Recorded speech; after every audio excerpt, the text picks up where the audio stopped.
Picture quotes, also called memes, have become a very popular feature on the internet, period. And a lot of people wonder, how do you make one of these? Well, I'm going to show you a very simple way to make one using a program called Pixlr Express. It's found at pixlr.com, that's Pixlr.com,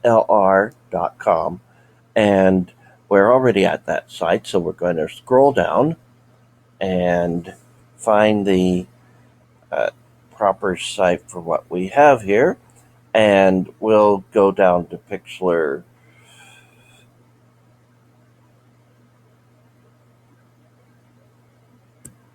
web apps. That's what we want to click on.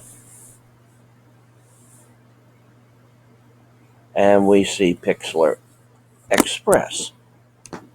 And we just launch the web app.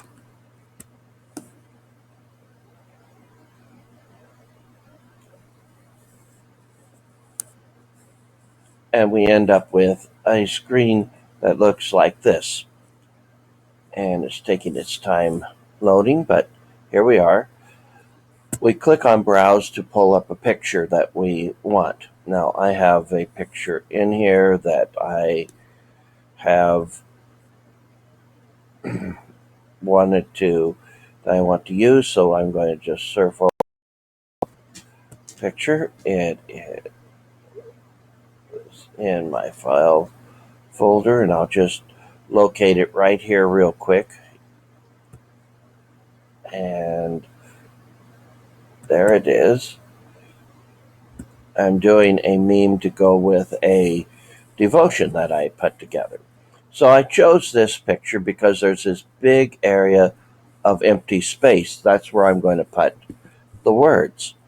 So I just click on type and I choose the type that I want. Now you can play around with all of these different typefaces. There are hundreds of them here.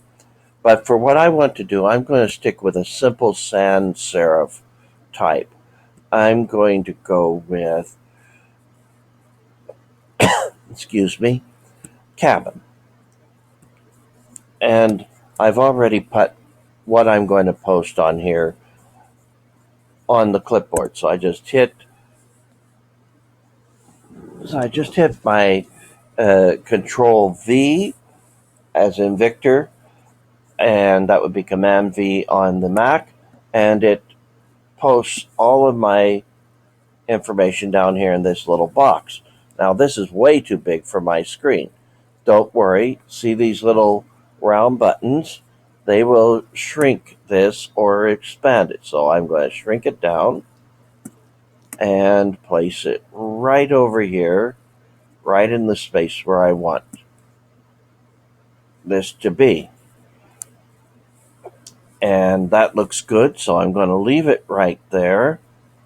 Maybe expand it just a little bit more. And I am going to click apply.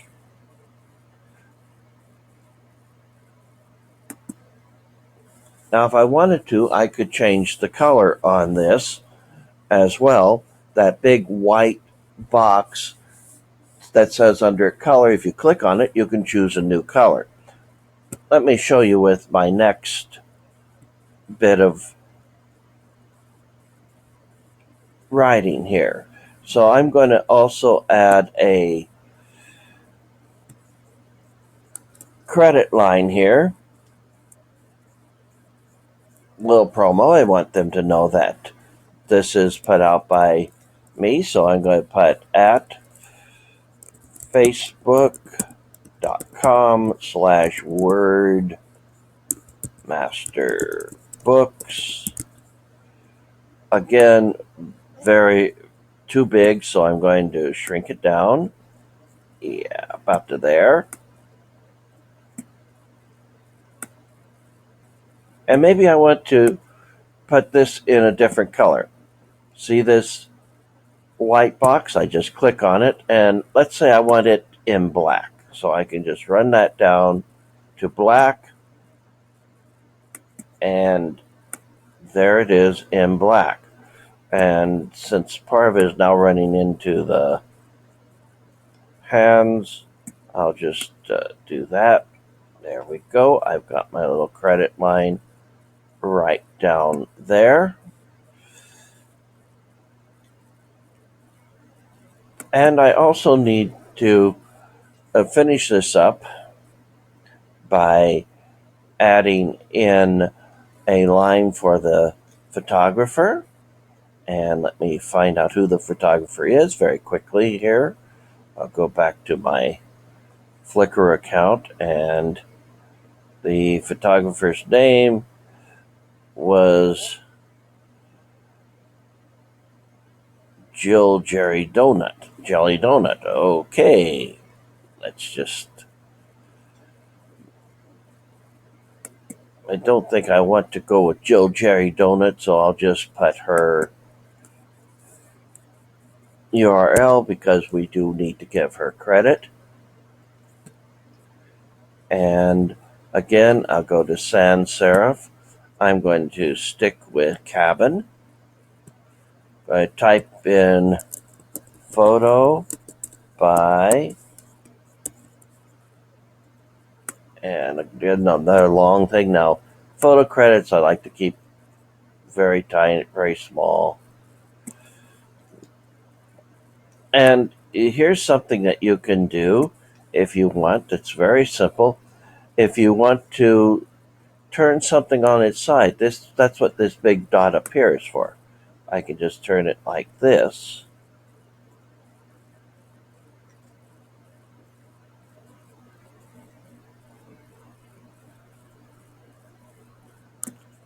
And let's shrink it a little bit more.